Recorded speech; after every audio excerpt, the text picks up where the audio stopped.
आनंद शर्मा, श्री वीर सिंह, खत्म हो गया, खत्म कर दिया, या अभी शुरू ही नहीं। या महोदय, मैं आपके माध्यम से देश में हो रही मिलावट व गुणवत्ता तरफ जल्दी चाहता हूं। महोदय, भारत दुनिया में सबसे बड़ा दुग्ध उत्पादक देश माना जाता है। वर्ष 2016-17 में देश में दूध उत्पादन 1463.10 लाख टन रहने तथा प्रति व्यक्ति उपलब्धता 302 ग्राम रहने की संभावना है। इस हिसाब से देश में दुग्ध उत्पादक 6.3% बढ़ा है, जबकि अंतर्राष्ट्रीय स्तर पर यह वृद्धि मात्र 2.2% ही है। परंतु देश में बढ़ती दूध की मांग की पूर्ति में यह उत्पादन नाकाफी है। बुलाएगा, बैठिए। सस्ती दरों पर दूध उपलब्ध नहीं हो पा रहा है। I am not going to allow. कीमतों में लगातार वृद्धि होती जा रही है। Nothing else, only zero. फायदा लालची व्यापारी मिलावटी और सिंथेटिक दूध बनाकर पूरी कर रहे हैं। देश में 68% से ज्यादा दूध मानकों पर सही नहीं पाया गया है। उसमें detergent, caustic soda, glucose, paint और रिफाइंड तेल आदि की मिलावट पाई गई है। जब देश की बड़ी आबादी को दूध अत्यंत मुश्किल से मिल पा रहा हो और वह भी मिलावटी, तो ऐसे में सरकार व जनता की चिंता स्वाभाविक है, क्योंकि ऐसे दूध के सेवन से गंभीर बीमारियों का खतरा पैदा हो रहा है। महोदय, दूध में मिलावट की दो मुख्य वजह हैं। एक, मुनाफाखोर सिर्फ अपनी कमाई की चिंता करते हैं, उन्हें इंसानी जान और सेहत की कोई परवाह नहीं है। पानी की मिलावट वाला दूध पतला होने के कारण आसानी से पकड़ा जाता है, इसलिए दूध व्यापारी सिंथेटिक दूध बनाने लगते हैं, जिसकी धरपकड़ थोड़ी कठिन है। दूसरी वजह मांग और सप्लाई में अंतर है। मैं सरकार से मांग करता हूं कि देश में बढ़ती दूध की मांग की पूर्ति हेतु उत्पादकता बढ़ाने के लिए एक समग्र नीति बनाई जाए और मिलावटी दूध की रोकथाम हेतु कड़े कानून का प्रावधान खाद्य सुरक्षा अधिनियम में किया जाना चाहिए और राज्य सरकारों को मिलावटी दूध की बिक्री रोकने के लिए गंभीरता से कदम उठाने चाहिए, जिससे आम आदमी को गुणकारी, स्वच्छ और प्राकृतिक दूध उपलब्ध हो सके। धन्यवाद। Thank you very much. Shri Anand Sharma.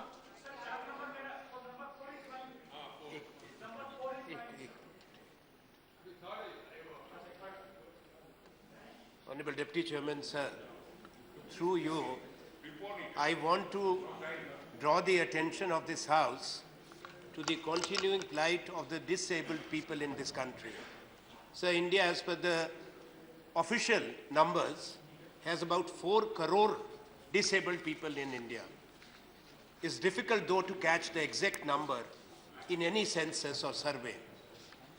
Sir, Parliament had passed the Persons with Disability Act in 1995, and the other bill of the rights of disabled persons is pending in this House since 2010. So this government has restricted filling of the quota in government jobs for disabled people for grade A and grade B positions through an official circular. 3% quota is reserved for the disabled persons in India, but because of the government decision, in the government employment, these people have been kept out. Half of them have been denied, even in the PSUs. The Supreme Court has been constrained then to castigate the government's decision, is circular restricting employment of disabled persons. We want an assurance that the government will withdraw that circular and ensure that the quota for the disabled is filled up, which is their right.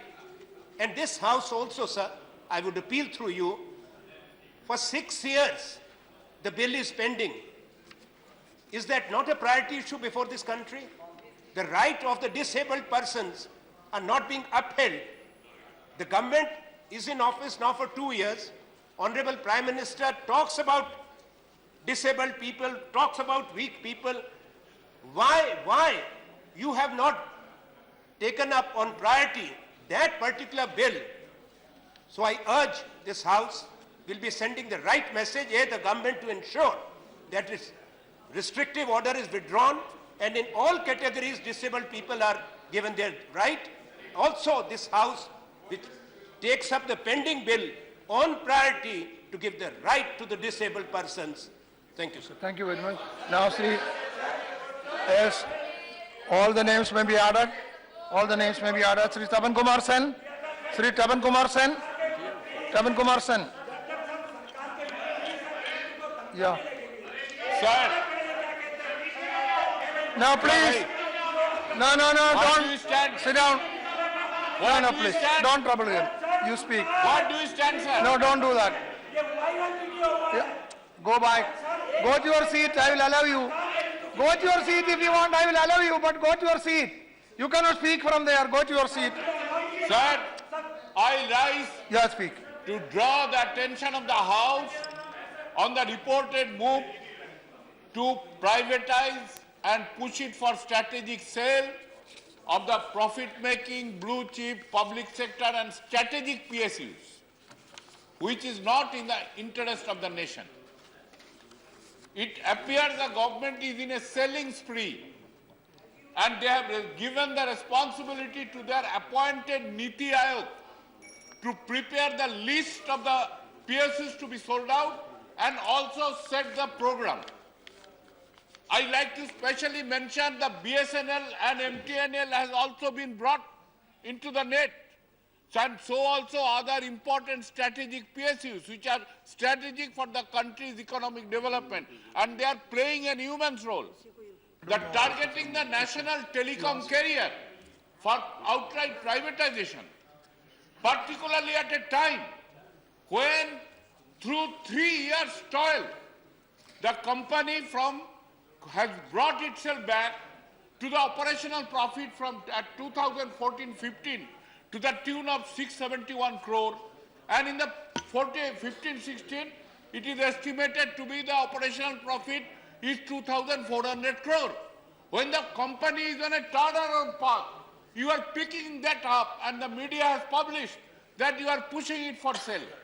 And particularly for that, you are creating problem for that company by denying its legitimate dues on the account of around 12,040 crores to be paid from the ESO fund for its service in the rural telephony.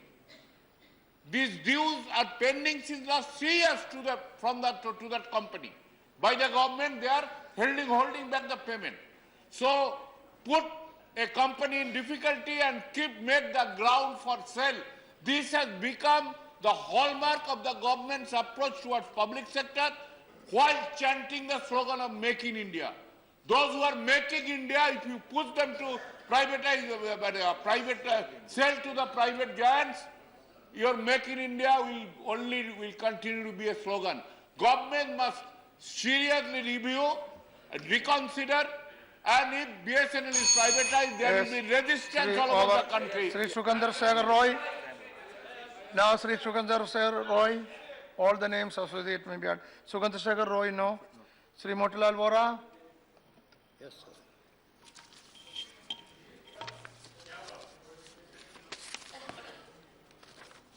So, Deputy Minister, there is an urgent need to address the burning issue of dangerously increasing incidence of suicide among students, particularly under peer pressure, astounding expectation of the parents, and growing competition. As per press report and the statistic released by National Crime Record Bureau, there has been a jump of over 240% in cases of suicide by students in Madhya Pradesh in the last decade. 5,325 students ended their lives in the state during this period. One student commits suicide in Madhya Pradesh every 60 hours. As such, I appeal to the Union Government and the Ministry of HRD to understand the gravity of the issue and issue suitable guidelines and frame a policy to curb the trend of suicide among the students. There is an urgent need to put a ban on the coaching institutions which have become deathbeds for the students enrolled by the parents with high aspiration and which are minting crores of rupees.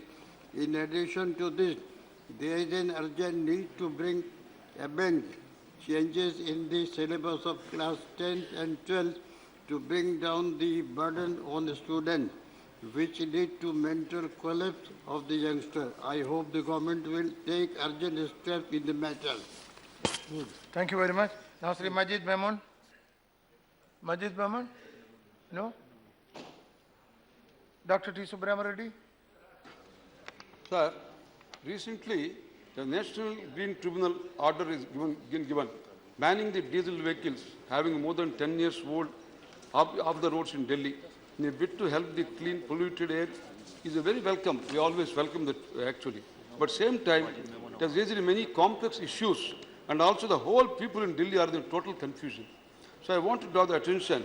The central government, which is supposed to finalize and notify the scrap policy for taking all outdated vehicles as scrap and to pay the owners of such vehicles some fixed amount. Actually, they have not come out with any policy so far. So I would like to know, recent figures in the newspapers suggest that there are about 8 lakhs diesel vehicles registered in Delhi. Out of them, 2,83,000 diesel vehicles are actually older than 10 years. It means that Delhi government has to re-register them in phases. According to the clarifications from the Additional Solicitor General, in the first phase, the 15-year-old diesel vehicles will be put off the roads. All those owners of these vehicles have to be properly compensated. Alternately, they have to be issued NOC for such vehicles to pay in select areas outside Delhi NCR, which would be decided by the neighboring states. The NGT has further ordered that heavy vehicles, including trucks with national permits, will not be permitted to enter Delhi, but allowed to bypass Delhi through alternative routes. It is a good step since the national capital roads are severely affected, leading to massive chaos from all corners. So I would like to draw the attention that of the government that even though it may be good to control the air pollution in cities, by banning the diesel vehicles, its implications are to be examined. It's going to create serious problems for the owners of the vehicles who are mostly middle class or lower class. I want to know whether the government would pay reasonable, comfortable compensation because the people cannot afford to buy new vehicles. Unless you provide compensation and formulate attractive scrapping policy for dumping old vehicles, the schemes will not be successful. So I want the government to formulate the policy and come out with a clarification. Thank you, Sri Naresh Agarwal. Sri Naresh Agarwal. माननीय सभापति जी, आज mobile phone एक आवश्यकता जीवन की हो गई है, लेकिन जिस तरीके से सरकार की मिली भगत से निजी क्षेत्र की मोबाइल कंपनियां इस देश की जनता के साथ फ्रॉड कर रही हैं या देश की जनता को ठग रही हैं, मैं उसकी तरफ ध्यान इस सदन के माध्यम से सरकार का दिलाना चाहता हूं। श्रीमंत कैग की रिपोर्ट है कि निजी कंपनियों ने 12,000 करोड़ रुपए सरकार का रोक रखा है। सरकार वसूली में भी कुछ उस पर ध्यान नहीं दे रही है।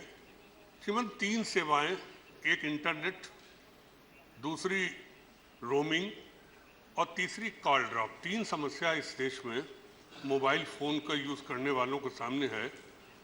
आप अगर रोमिंग की स्पीड हिंदुस्तान की देखें, जिसको 4G कहते हैं, हम अभी भी और देशों से 114वें स्थान पर पीछे हैं। मतलब हमसे ज़्यादा इंटरनेट की स्पीड जैसे कितने कंट्री में है, लेकिन हिंदुस्तान में स्पीड कम करके पैकेज के नाम पर उन्होंने कह दिया साहब 250 रुपये हम एक पैकेज देगा 1 GB का और आप उसको 28 दिन इस्तेमाल कर सकते हैं। उसमें भी आपने एडवर्टीजमेंट तमाम विज्ञापन दे दिए। तो यहाँ का उपभोक्ता जिसने 250 रुपये का लिया, श्रीमंत 5-6 दिन में ख़त्म हो जाता, उसको फिर लेना पड़ जाता। तो एक तो रोमिंग के नाम पर 4G आपने कह दिया हम 4G दे रहे हैं, हमें बता दें 4G की स्पीड क्या है और यहाँ की क्या स्पीड है, कहाँ पर से 4G दे रहे हैं, तो आप चार्जेस देते हैं भी कैसे ले रहे हैं। श्रीमंत ट्राई ने आदेश दिया कि रोमिंग फ्री करिए, पूरे देश में रोमिंग फ्री हो गई।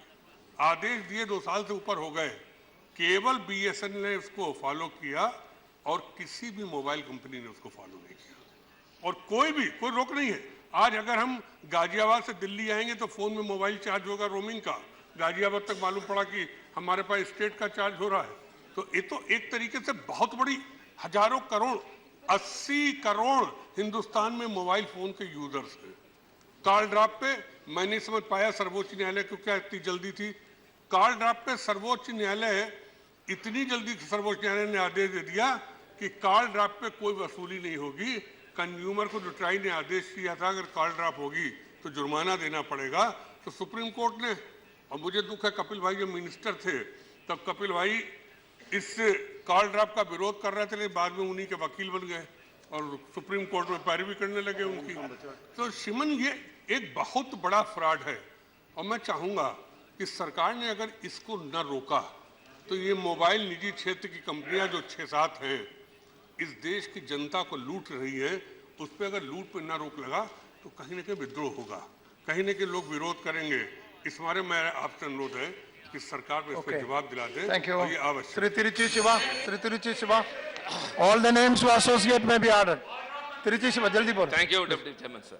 Sir, as per Class 2 of the Madras-Mysore Agreement, 1892, the upstream state shall not construct any structure to block, to store, or to divert water flowing in a stream, river, or tributary, as mentioned in Schedule A of the agreement, without getting the consent of the downstream state.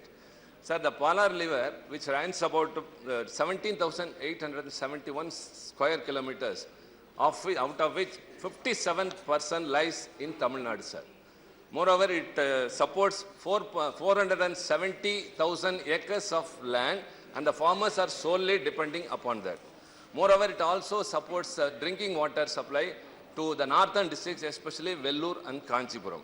Sir, recently the Andhra Pradesh government has increased the height of the existing check dam from 5 feet to 12 feet, which has obstructed the water flow to Tamil Nadu, sir.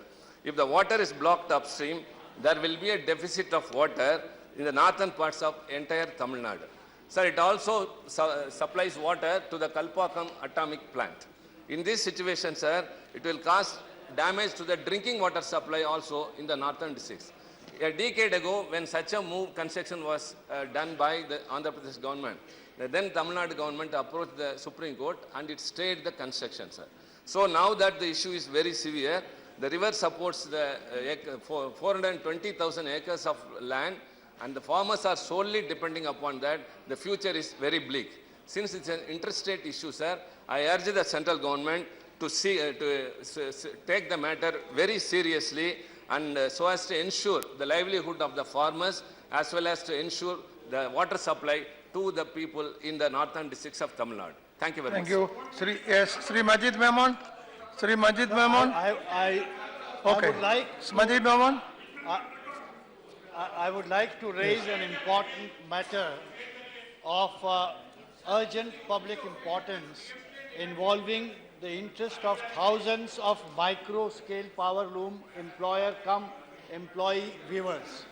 They have become jobless and are facing several financial crises in the last 1 year because of imposition of anti-dumping duty on purified terephthalic acid (PTA) and sudden skyrocketing of raw cotton and cotton yarn prices.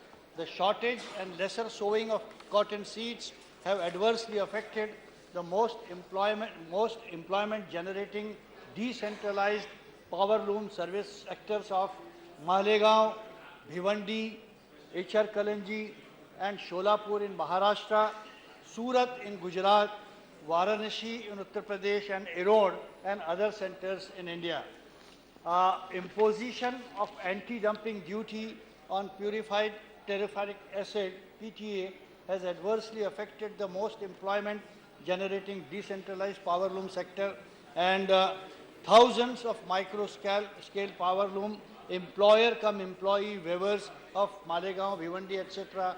have lost their entire capital and they became indebted and in heavy debts, and lakhs of laborers have lost their jobs in the last 1 year due to the lack of support from the government. There are a number of people who are both employer-cum-employee weavers, and they are literally jobless out of the total mainstream, and therefore urgent steps are required to be taken by the government, and I am sure the concerned government will look into it and take remedial measures so that this industry does not get completely perished. According to Samiti members, the owners of power looms are finding it difficult to run in profit because of the rising power traffic, tariff, labor charges and dropping prices. Approximately 9 lakh people are dependent on Bhiwandi power loom alone and related business. The strike aims at the ensuring less clothes is sent to the market, which may result in price increasing. You can say the power loom industry is virtually in the intensive care unit now. Our entire labor force comes from Malegaon itself, and therefore they are opening the looms for 3 to 4 days a week only to support themselves for survival. I think a power loom owner also made this disclosure through Hindu newspaper. Our appeal to the government to kindly consider the gravity and the emergency in the matter and look into it and remedy So, the Rita Brother Banerjee. Rita Brother Banerjee. 2015 March, the 119th constitutional amendment that was adopted in this house, sir. At that time, we have deliberated at length that Indians in the enclaves were not Indian citizens even after 69 years of independence. Last November, after the historic treaty concerning enclaves between India and Bangladesh, these people moved to the mainland with dreams they have cherished for long. Now, but within months, the dreams seem shattered.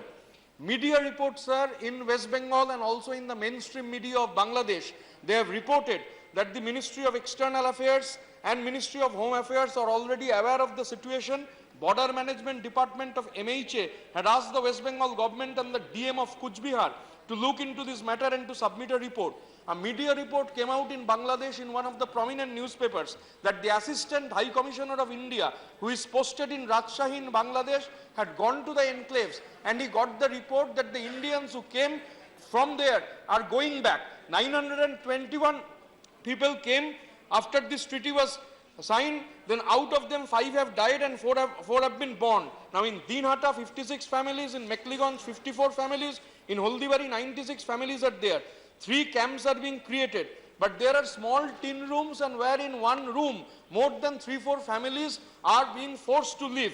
Now employment is a major concern. Already the reports are there, 20 people's names of them are appearing in the media. They have already gone back to Bangladesh because here proper employment facilities are not there. 10 crore has been sanctioned from the central government, but there are large-scale allegations that huge white corruption is there and the money is not being spent. Although another 50 crore the central government has promised to give. I will urge upon, sir, this is a very serious matter because these 921 people who came back, already there are illegally 20 people have gone back. And this is the Assistant High Commissioner who have reported that came out in the media. So I will urge upon the government, sir, that the MHA needs to sit on an urgent basis with the West Bengal government and chalk out the proper rehabilitation package and look into its proper rehabilitation and so that the money is not wasted. Thank you, sir. Yes. When all these people were called in India, our Honorable Foreign Minister, she has said that all the accommodation, educational arrangements, medical benefits and all these things will be given to these people. And she has also assured few thousands of crores. But unfortunately, nothing has yet been done. And all the Bangladeshi people, those who came this part, now they are living. And unfortunately, they are blaming the government of India because they are not getting any facilities. Their children are not going to the schools. They are not getting any benefit. Immediately, Foreign Ministry and the Home Ministry should sit together. Otherwise, it will be a very bad day for our country. That's okay. Time over. It is time for 2 seconds. Yes, time for question hour.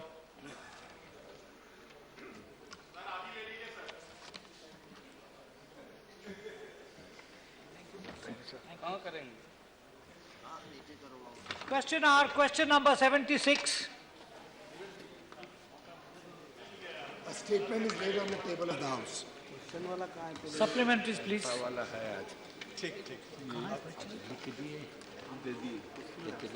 Absent. Any supplementaries on this?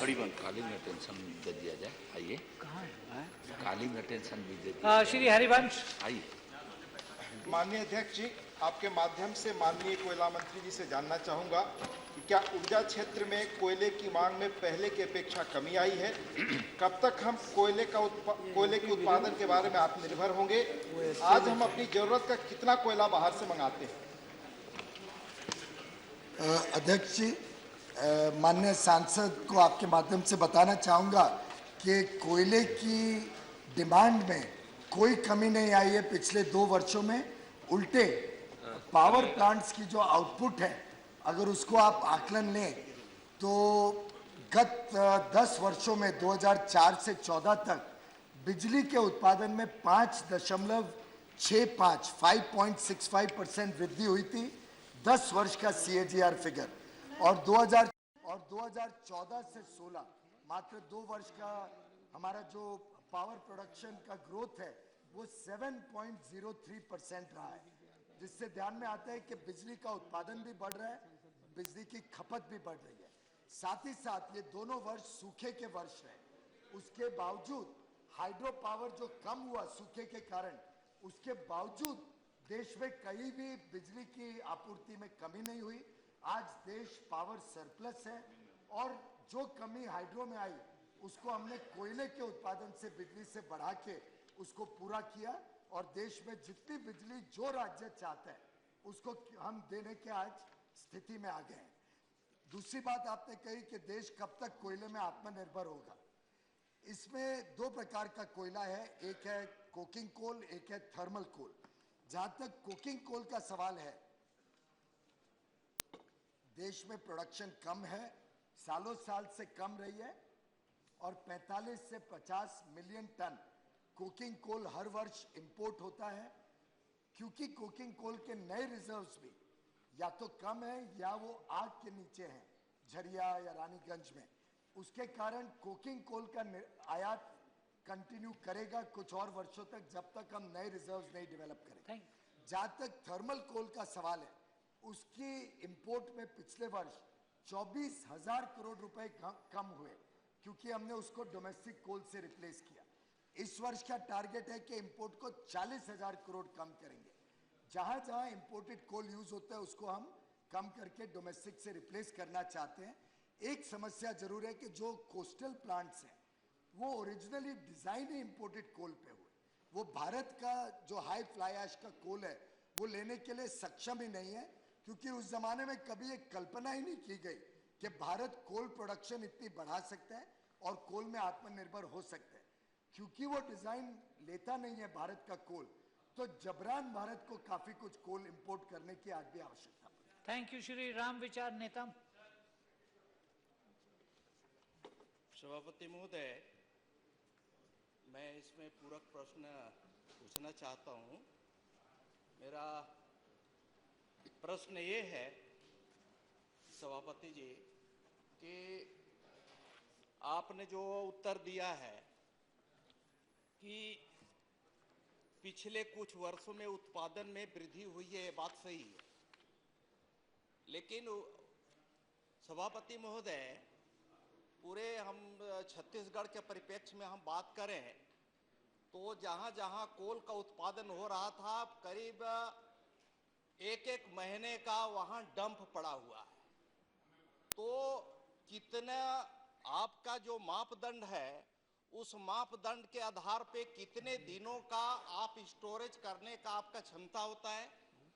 और इसी के साथ सभापति महोदय कि इसके लिए कोई आपका कोई नीतिगत सिद्धांत है कि या तो ये हम कह सकते हैं कि क्या आपका जो खपत है उसमें कमी आई है, और अगर खपत में कमी आई है तो विद्युत उत्पादन में भी कमी आ सकती है या डिमांड में कमी आ सकती है। एक इस तरह से जो प्रश्न है एक दूसरे से पूरक जुड़ा हुआ है, इसलिए मैं सीधा प्रश्न करना चाहता हूं माननीय मंत्री महोदय से कि इसमें आपका क्या इसमें व्यवस्था कर रहे हैं कि वहां जो उत्पादन के बाद लगातार वहां डंप पे डंप वहां पड़ा हुआ है, स्थान रिक्त कहीं जगह नहीं है, भविष्य में किसी प्रकार की अनहोनी ना हो, इसको रोकने के लिए आपके पास क्या उपाय? Thank you. मैं सदस्य को बताना चाहूंगा कि हर एक खान के पास एक कोल्ड स्टॉक रहता है, पिटहेड स्टॉक कहते हैं उसको, और वो कितना स्टॉक हर खदान के पास रखा जा सकता है इसका कोई दिनों में आकलन नहीं होता है। वो स्टॉकिंग कैपेसिटी के हिसाब से हर माइन के साथ जुड़ा हुआ एक आंकड़ा रहता है। मैं माननीय सांसद को ये भी बताना चाहूंगा कि 31 मार्च 2016 को लगभग 57 मिलियन टन का स्टॉक कोल इंडिया का अलग अलग सब्सिडीज का अलग अलग खदानों में था। अब वो घट के latest figure 47 million tonne 47 million tonne हो गया। उसको हमने और एग्रेसिवली ई ऑक्शन के द्वारा, स्पेशल ऑक्शन के द्वारा, एक्सक्लूसिव ऑक्शन के द्वारा उसको लिक्विडेट करके उस स्टॉक को भी कम किया है। लेकिन मैं समझता हूं देश की आत्मनिर्भरता और देश की ऊर्जा सुरक्षा और हमारे उद्योगों को, छोटे व्यापारी की रिक्वायरमेंट्स को मद्देनजर रखते हुए एक अच्छा स्टॉक लेवल कोल इंडिया रखे कि कभी भी कोई डिजास्टर हो, कोई ऐसी तकलीफ आए तो कोल की कमी ना हो इस देश में। इसलिए हम वो स्टॉक रखते हैं। और आपका जो दूसरा सवाल था कि ऊर्जा की कमी या कोल उत्पादन की कमी, उसका तो अभी मैंने जवाब बड़े विस्तार से दिया। ठीक है श्री